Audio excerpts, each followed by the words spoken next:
Créer une coopérative, ça permet une répartition plus juste des richesses qui sont créées et permet à chaque coopérateur d'apporter aussi son expérience, son savoir, son expertise au profit d'une idée commune. Moi, je dirais qu'une coopérative est beaucoup plus riche parce qu'elle est faite de tous ses membres et chacun peut donner son avis. On avance beaucoup plus vite à plusieurs que seul. Ça ne veut pas dire que le projet est fait sans réalité économique. Au contraire, on a de l'engagement, des emplois. Mais pour aller plus loin dans la démarche, on a besoin de cette souplesse que la coopérative nous apporte. C'est énergivore en temps de tenir compte de l'ensemble des parties prenantes, mais ça peut être aussi beaucoup de temps gagné une fois que les choses tournent et fonctionnent. Le grand intérêt, c'est le mode de gouvernance qui est participatif et qui applique les différentes parties prenantes. Donc c'est vraiment un choix presque éthique ou philosophique au départ. Un de nos buts, c'est de gagner de l'argent.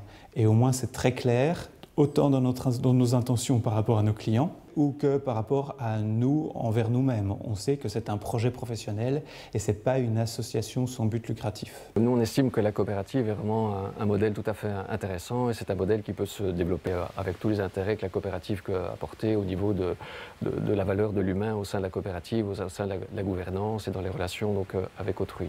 Comme toute entreprise, la coopérative doit être rentable, mais le fondement de notre coopérative, c'est l'impact sociétal, environnemental, donc l'importance d'insérer des personnes en situation de handicap, d'employer des personnes en réinsertion socio-professionnelle, d'augmenter la biodiversité au sein du domaine. Dans les métiers, il y a des parties qu'on peut mettre en coopération et des parties où on émet de son savoir-faire et de son métier. C'est ce qu'on fait chez nous. Nos producteurs sont généralement des indépendants. Nous avons décidé de créer une coopérative à finalité sociale pour se réapproprier une partie d'un bien commun qui s'appelle le vent. Nous sommes partis de projets concrets et nous voulons montrer aux décideurs aussi que les citoyens sont capables de se réapproprier des compétences très pointues et très stratégiques comme le domaine de l'énergie. Pour l'instant, Courant d'Air, comme c'est une coopérative ouverte, a déjà quasiment 1500 coopérateurs. Nous produisons maintenant de l'électricité, mais avec le fournisseur Cociter, nous fournissons aussi l'électricité. Alors que nous sommes partis d'une feuille blanche. Nous n'y connaissions rien. Nous avons appris le métier, repris des compétences qui étaient seulement aux mains de multinationales au profit de la collectivité. Ici, vous êtes sur le parc éolien de Wem, qui est en partie financé par la coopérative Courant d'Air. Et on va vous expliquer aussi ce que c'est une coopérative. Un des objectifs de la coopérative Courant d'Air, c'est la sensibilisation et l'éducation des jeunes aux enjeux de la transition énergétique. Un peu comme les coopératives d'agriculture visent l'autonomie alimentaire, eh bien, nous visons l'autonomie énergétique au profit de l'économie locale. Paysans artisans, on essaie de faire le joint entre des petits producteurs artisanaux, locaux, de qualité, de la région ici, et des consommateurs qui sont en demande de ces produits-là. Donc on le fait à travers de la vente en ligne sur le site www.paysansartisans.be. On ne s'est pas posé la question, nous on est tombé dans le coopératif depuis toujours, donc voilà, on veut faire quelque chose ensemble, en faisant un métier où on est fier de ce qu'on fait, et on le fait en coopérant, en s'entraidant, en mutualisant des choses. Par exemple, on a créé un groupement d'employeurs. Donc c'est une autre société où il y a une douzaine de producteurs qui se sont mis ensemble pour engager du personnel et ce personnel vient travailler un jour chez l'un, 2 jours chez l'autre, 3 jours chez l'autre. Et donc là, on a engagé 6 personnes comme ça depuis le début de l'année qui travaillent régulièrement chez les producteurs.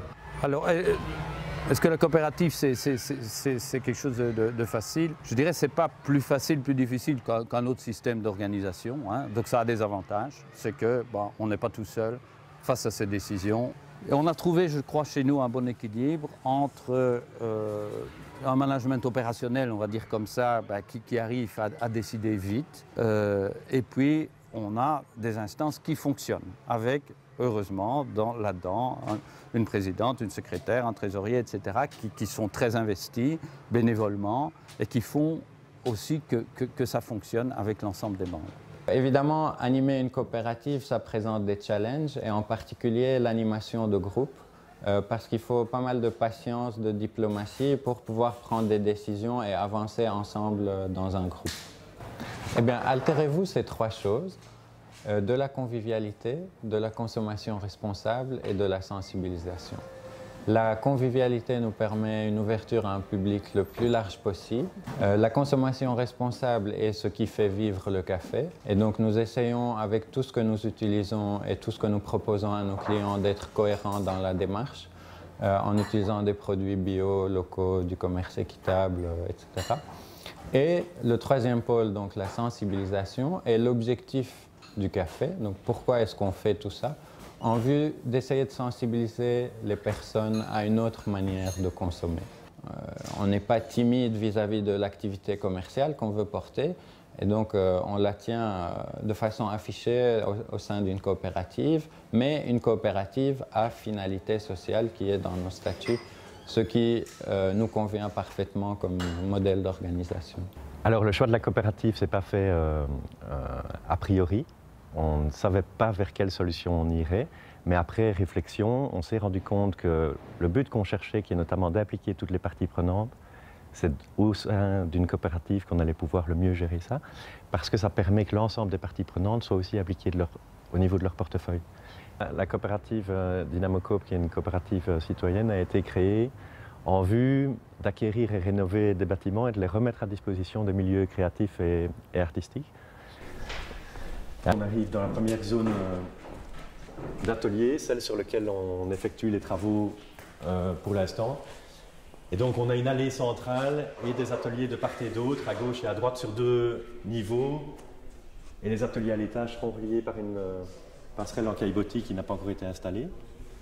On recherche plusieurs avantages dans cette action. C'est à la fois les économies d'échelle, donc viser les loyers les plus faibles pour chacun des occupants, et surtout les rencontres qui sont liées au fait que systématiquement on travaille sur des grandes infrastructures et donc de nombreux créatifs qui sont amenés à se croiser et on l'espère à se renforcer les uns les autres. Les synergies sont très fortes. Une entreprise qui fait du copywriting travaille avec les entreprises qui créent des sites internet. Le graphiste crée pour les autres entreprises. Donc il y a vraiment énormément d'échanges qui se font, vu qu'on a tous des métiers complémentaires. Chaque entreprise qui est sur le plateau, il y en a 15 pour le moment, elles sont toutes coopératrices de la rue du Web. Donc ici, on a des exemples même des projets d'économie circulaire que prône Copeos, où on se retrouve avec 1500 m3 de déchets verts qui sont générés par le moulin de la Hunelle. Ils ont une consommation de 15 000 litres et Copeos fait le lien entre les deux. On transforme les déchets verts en combustible, donc on a mis en place une chaudière bois et maintenant le moulin de la Hunelle se chauffe avec ces déchets verts. La coopérative des Jardins d'Arthez est déclinée en 3 pôles. Alors il y a le pôle accueil champêtre. On accueille des personnes ici au château, dans le gîte qui se trouve dans le domaine. Il y a le pôle agroécologie. On a une diversité de projets. Et enfin le pôle cohésion sociale. On accueille des personnes en réinsertion socio-professionnelle. Nous sommes une jeune coopérative dans laquelle s'impliquent 85 coopérateurs. Nous avons engagé 2 personnes à mi-temps. Donc, dans un futur très proche, nous voulons engager 3 personnes au sein de la coopérative à temps plein. Nous voulons intégrer et proposer des emplois à 2 personnes en situation de handicap.